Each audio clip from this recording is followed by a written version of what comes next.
Smart বাজারে কালকে রাত্রে আমি অর্ডার করেছিলাম বাড়ির অনেকগুলো জিনিস গ্রসারির, সেটা সকালবেলা এসছে। তো সেই জন্য এখন ঘরে জিনিসপত্রগুলো রাখতে হবে গুছিয়ে। তো হ্যালো এভরিওয়ান, কেমন আছেন সবাই? আশা করি সবাই ভালো আছেন। আর আমার একটা নতুন ব্লগে আপনাদের সবাইকে স্বাগত। আজকে সকাল থেকে বললাম প্রচুর কাজ জমে গেছে, কারণ কি কালকে যেগুলো আসতো সেগুলো আমি জানতাম যে কালকে রাতেই আমি গুছিয়ে রেখে দেবো। তারপরে আমার সকালে এক জায়গায় যাওয়ার আছে, এক বান্ধবীর বাড়িতে। কারণ কি তার একটা টিফিন বক্স, আমি তার বাড়িতে পার্টি করতে গেছিলাম যেদিনকে বিরিয়ানি পার্টি, তো সে এক টিফিন ভর্তি বিরিয়ানি দিয়ে পাঠিয়েছিল। তো সেই বিরিয়ানি দিয়েছে আমাকে প্রায় 1 মাস হয়ে গেছে, তার টিফিন আমার কাছে কত দিন ধরে পড়ে আছে তার ঠিক নেই। এবার তাকে যে দিতে যাব তার আগে আমাকে ঘরের সমস্ত কাজ করতে হচ্ছে খুব তাড়াতাড়ি করে। কারণ কি আমি বলেছিলাম, কালকে ফোন করেছিল, ওর ছেলেকে পাঠাচ্ছিল যে আমি টিফিনটা আনতে পাঠাচ্ছি, আমি রুটি রাখি ওটার মধ্যে, একটু অসুবিধা হচ্ছে। কিন্তু আমিই মানা করলাম, কারণ কি আমার কালকে কিচ্ছু বানানো ছিল না। আর আমি তার বাড়িতে যেতে পারছি না, তার কারণ কি বলি, এখন ওর চির পরীক্ষা শুরু হয়ে গেছে। এবার পরীক্ষার মাঝে আমি 5টা মিনিটও নষ্ট করতে চাই না। আমি ওর বাড়িতে যাব, আমি তাই বললাম যে আমি কালকে সকালবেলা ওর চেয়ে যখন স্কুলে যাবে পরীক্ষা দিতে, আমি তখন দিয়ে আসবো। তো সেই জন্য এখন হড়বড় করে কাজ হচ্ছে। আর কি হয়েছে জানেন, কালকে রাত্রেবেলা 7:30 নাগাদ আমি স্মার্ট বাজার, একটা অনলাইন যেটা জিও মার্ট, ওখানে আমি অর্ডার করলাম কিছু কিছু গ্রসারি জিনিস, যেমন রিফাইন তেল, সর্ষে তেল, সেগুলো কালকে আসেনি। তারপরে কালকের পরে এই দেখুন এতক্ষণে এসছে, মানে এখন বাজে প্রায় 9:30 বেজে গেছে, এই সময় এসছে। কি আর করা যাবে, বৃষ্টি ছিল না, তবে রাত্রিবেলা অনেকটা রাতে মানে 7:30টার সময় অর্ডার করেছি, ওনাদের প্যাক করতে হয়তো দেরি হয়ে গেছে, সেই জন্য এই এখন এসছে। তো চলুন খুলে দেখি কি কি আমি অর্ডার করেছিলাম, খুব টুকিটাকি ঘরেরই। এখন এই মাত্র জিও মার্টে মালপত্র আসলো, আমি না জেনে এই সাবানটা অর্ডার করেছি। 6টা প্যাকেট, 6টা আছে। অর্চিকে মানে জিজ্ঞাসা করলাম যে কোনটা মাখবি, ওর কাছে এটাই ফেভারিট, তাই জন্য এটাই নিয়েছি। একটা সাবান বের করে দিই, কারণ কি একটা সাবান বাথরুমে লাগবে, দুটো বাথরুমে দুটো সাবান না হলে চলে না। আর ফিয়ামাটা কিনে এনেছিলাম, ফিয়ামাটা অনেকটা গলে, এই সাবানটা একটা নিয়ে নিলাম। ফিয়ামাটা সত্যি খুব গলে যায়। এটা একটা হলো। বাবার এই প্যাকেট আমি ওঠা থেকে আমিই ছিঁড়ে ফেললাম। এটা হচ্ছে টুকিটাকি, ওর এক্সাম চলছে, এখন বেরোতে পারছি না, তো তার জন্য এটা। আচ্ছা, এই একটা আটা এসছে, কি আটা দিয়েছে, ফরচুন। আচ্ছা, কি জানি, এইটা তো আমি অর্ডার করলাম না গো, ফরচুনের, আমি তো অন্য আটা অর্ডার করেছি, এটা এলো কেন? এই বিস্কিটগুলো আমার ভীষণ পছন্দের, তবে আরও অর্ডার করেছিলাম, তো সেগুলো ক্যান্সেল করে দিয়ে টাকাটা আবার রিটার্ন পাঠিয়ে দিয়েছে। আমরা অনলাইন পেমেন্ট করে দিয়েছিলাম। আর ঘরের এই টুকিটাকি কি আর করা যাবে, ঘরের অর্চির ফেভারিট চকলেট এসে খাবে না, সাবানের উপর রাখবো না, গন্ধ হয়ে যাবে। কালো জিরে আমার সব রান্নাতে ফোড়ন লাগে। সর্ষে তেল,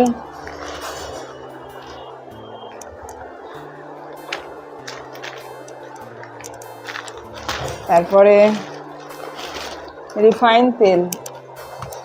মানে আমি এখন এক জায়গায় যাব, তাদের বাড়িতে আমি নান বানিয়ে নিয়ে যাব, তো সেই নান বানানোর ময়দা মেখে রেখেছি দেখলেন। এখনও রিফাইন তেলের অভাবে আমি বানাতে পারছিলাম না। চিনি 1 কিলো, আর যা অর্ডার ছিল, আর একটা ছিল পেস্ট ব্লু কালারের ক্লোজ আপ, সেটা পাওয়া যায়নি। আর পাওয়া যায়নি বিস্কিটস, এই দুটো জিনিস পাওয়া যায়নি। আপাতত আমি এইটুকুই অর্ডার করেছিলাম। এইটুকু হচ্ছে 1301 টাকা বা 9 টাকা, 1309 টাকার জিনিস। আমি দেখাচ্ছি জিনিসগুলো আরও একবার। তা এই এখন এই জিনিসপত্রগুলো উঠিয়ে রাখতে হবে, তারপরে তাড়াতাড়ি কাজ করতে হবে। কালকে রাত্রেবেলাতেও আমাদের নান হয়েছে, কাবলি চানা হয়েছে। এবার ওর টিফিনটা যে আছে, ওকেও তো আমাকে কিছুটা একটু ভরে দিতে হবে। তো সেই জন্য রাত্রে যে নান বানিয়েছিলাম, ময়দার পরিমাণ আমি বুঝতে পারিনি, যদি মাথায় ওইটা থাকতো তাহলে আর একটু বেশি মেখে রেখে দিতাম। নান এমনি দেখবেন একটু মেখে রাখলেই বেশি ভালো থাকে, তো আমার মাথায় ছিল না, তো মাপটা একটু কম হয়ে গেছিলো ময়দার। তো সেই জন্য সকালবেলা আবার আমি মাখামাখি শুরু করেছি। তো ছোটনকে 2টো নান আর একটু ঘুগনি এই দিয়ে রুটি দিয়ে দিলাম, ও এখন বেরোচ্ছে। আর আমি এখন যে নানটা মাখলাম সেটাকে একটু মেখে রেখে দিয়েছি, যে সেটা একটু ফুলুক, তারপরে সেটাকে হয় ভাজবো বা সেঁকে নেবো, যেটাই হোক করবো। এখন বৃষ্টির জন্য আপনাদের আগের দিনই বললাম যে গাড়িটা নিয়েই যেতে বলছি প্রতিদিন, যে তুমি গাড়ি নিয়েই যাও স্কুল থেকে আনার সময়, তা না হলে প্রচণ্ড অসুবিধা হয়ে যায়, বৃষ্টিতে অপেক্ষা করতে হয়, খুবই অসুবিধা হয়। এখন ও বেরোবে, তারপরে এই দেখুন মালপত্র আমি সবটা এখনও গুছিয়ে উঠতে পারিনি, সেগুলোকে রাখবো। এবার বলবেন ওইটুকু মাল নিয়ে এত বলার কি আছে যে রাখবো। ব্যাপার হচ্ছে কি যে একটা অ্যারেঞ্জ করে এক জায়গায় রাখতে হয়। ঘরের মালপত্র সমস্ত কিছু ছিল, এটা হচ্ছে এক্সট্রা এসছে। এবার এই এক্সট্রা আসার জন্য এটাকে যদি না ঠিক করে রাখি, পরের মাসে মাসকাবারি আনতে গেলে আমার কোনো ম্যানেজমেন্ট থাকবে না, আমি পুরো ভুলে যাবো জিনিসটা। সকালে উঠে জামা কাপড় কেচে নিয়েছি, আর ওই যে ছোটন এখন বেরোচ্ছে অফিসে, আর নানটা মেখেছিলাম, ও বেরিয়ে যাক তারপরে একটু থেসে নেব ভালো করে। তো দেখলাম হালকা চিনিটা দেওয়া আছে বলে জল হয়ে গেছে, একটু ময়দা দিয়ে আর একটুখানি মেখে নিলাম লেচি দিয়ে। এখন তেলেই ভাবলাম যে ভেজে নিই, সেটা সবচেয়ে ভালো হবে। রিফাইন অয়েল দিয়ে এটাকে ভেজে নিচ্ছি, এটার জন্যই অপেক্ষা করছিলাম জানেন তো, এই মানে গ্রসারি মালটা এটার জন্যই আমি বেশি করে অপেক্ষা করছিলাম যে কখন আসবে, ভেজে দেবো তাহলে বেশি সুবিধা হবে। তো এখন এসেছে, এখন ভাজছি। দেখতেও কি সুন্দর হয়েছে না নানগুলো, আমার তো বেশ ভালো লাগছে। তবে নান ভাজতে গিয়ে মানে আমি কি জানেন তো, রান্না করার সময় হাতের মধ্যে একটু এই মাখামাখি বেলাবেলি করার সময় একটু হ্যান্ড গ্লাভসটা পরে নিই, বাবা বলেছে, কারণ কি একবার আমার হাতটা পুড়ে গেছিলো এই তেলের ইয়েতে। তো সেই জন্য তারপর থেকে যখনই আমি এগুলো করি একটুখানি আমি হাতের মধ্যে হ্যান্ড গ্লাভসটা পরে নিয়েই করি। বাবা বলে তেলের মধ্যে যখন তুই সবজিগুলোও দিবি, তুই একটা কাজ করিস, একটা ওই ঝাড়না টাইপের জিনিস আছে, ওতে নিয়ে তারপরে তেলে দিবি, ডাইরেক্ট হাতে করে ঢেলে দিস না। আমি এখন ওটাই সিস্টেম ফলো করছি, কারণ কি একবার যা অবস্থা হয়েছে আমার হাতের, তারপর থেকে আমি ভীষণ ভয় করি, এই আগুনকে আমার বিরাট ভয়। এখন নান প্যাক করছি ওর জন্য, বেশ তুলতুলে সফট নান হয়েছে, দারুণ লাগছে। আর আমি ওর নানটা প্যাক করে নিলাম, টিফিনটা গুছিয়ে নিলাম। এখন দুপুরের জন্য আমাদের একটু আজকে একদম সিম্পল রান্না। আমাদের অর্চির দাবি যে আজকে তুমি একটুখানি রসুন বেশি করে দিয়ে শুকনো লঙ্কা দিয়ে আলু ভাজা করবে, ডাল করবে, আর যদি তোমার মনে হয় তোমরা তরকারি বানাতে পারো, ও লাউ ডাল আর আলু ভাজা এই দিয়ে আর একটু বেসনের বড়াই দিয়ে ভাত খাবে।